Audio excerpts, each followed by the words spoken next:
Midnight, near the Mali border, in a remote safe house buried in darkness.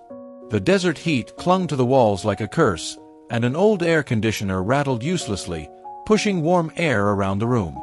Even the night had failed to bring relief. The smell of burnt coffee and sweat mixed with something heavier, anticipation.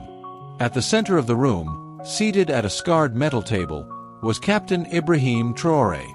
His posture was calm, measured, controlled, but beneath that control, his heart pounded violently. Every second felt like a countdown.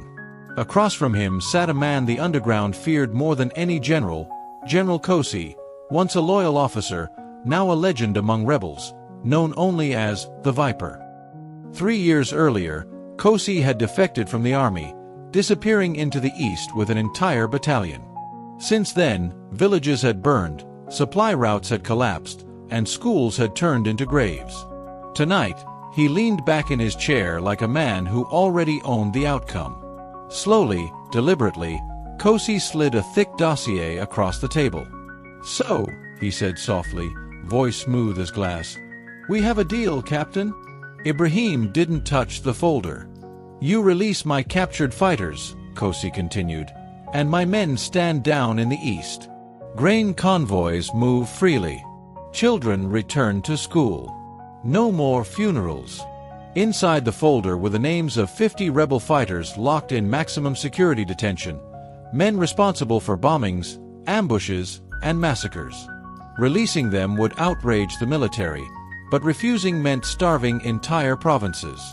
Ibrahim finally opened the file. The price was unbearable, but the cost of refusal was worse. He closed the folder and nodded once. "For the sake of peace," he said quietly, "I'll sign the order. Your men walk free at dawn." For a moment, it felt like victory.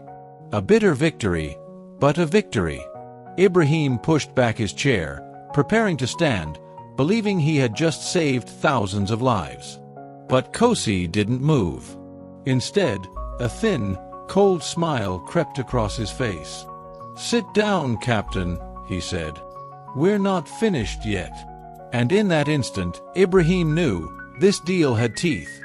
"Before we continue, tell me something. What time is it where you're watching from? Which country are you in right now? Drop it in the comments, and subscribe to Traoré Narratives for stories that reveal the hidden cost of power, truth, and leadership. The air in the room changed. What had been a negotiation became a trap. "I don't understand," Ibrahim said slowly. "I agreed to your terms. The 50 men go free." Kosi leaned forward, eyes empty of emotion. "You can keep 49, he said. "Let them rot. I only want one." A chill crawled down Ibrahim's spine. If Kosi was willing to abandon 49 loyal soldiers for a single prisoner, that man wasn't just valuable. He was terrifying. "Who?" Ibrahim asked. Kosi reached into his jacket, pulled out a photograph, and slammed it onto the table. "Him." The blood drained from Ibrahim's face. He knew that face. Everyone in the military did. Major Silas.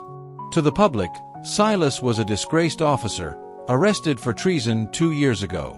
But to Ibrahim, Silas was more than that. He was a brother.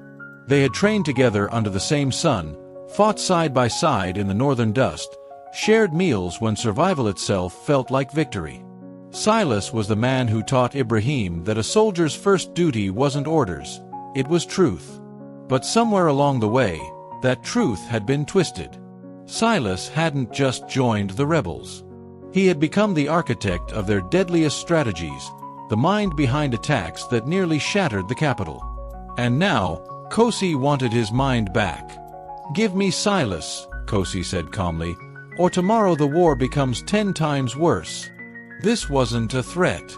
It was a promise. By 3 a.m., the palace war room was on fire.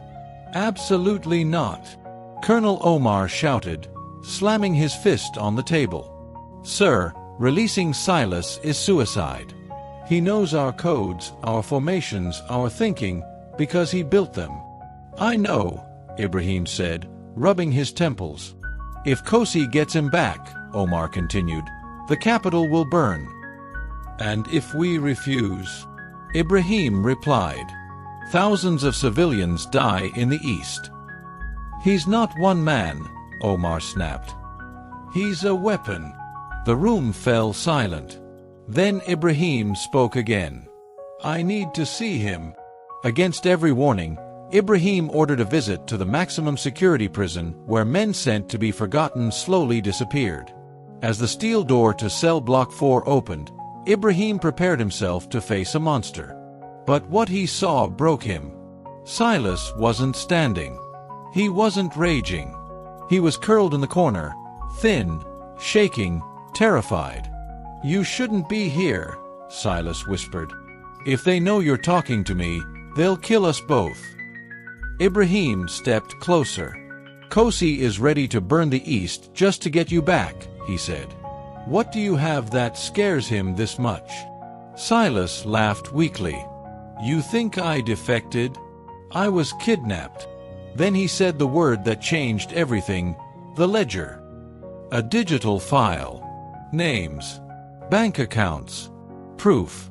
"It shows who's really funding this war," Silas whispered. "Not just foreigners. People in your own government." The truth hit like a blade. Kosi didn't want Silas free. He wanted him erased. What followed was a chess game played in blood. False routes, leaked information, a traitor exposed, then silenced in darkness. Ibrahim thought he had outplayed Kosi. He hadn't. The real convoy drove straight into a kill zone, and only one impossible decision saved them. Ibrahim fired on his own men, not to kill them, but to stop them. The truck flipped. The canyon exploded. And from the smoke, Silas rose, not as a prisoner, but as a double agent. He collapsed the mountainside on Kosi's forces, trading his life for the nation's future. As he bled out, Silas looked at Ibrahim and whispered, "Let them hate me, as long as they trust you." The ledger destroyed the corrupt. Ministers were arrested at dawn. Generals stripped of rank. The rot cut out completely. But the truth about Silas was never told. And late at night, Ibrahim still sits alone, holding that drive, knowing the hardest truth of leadership. Sometimes doing the right thing means letting the world believe you did the wrong one. Because the greatest heroes are the ones history never thanks. If this story moved you, share it. Share it for Silas. Share it for the truth. This is Traoré Narratives, where courage has a cost, and silence carries the heaviest weight.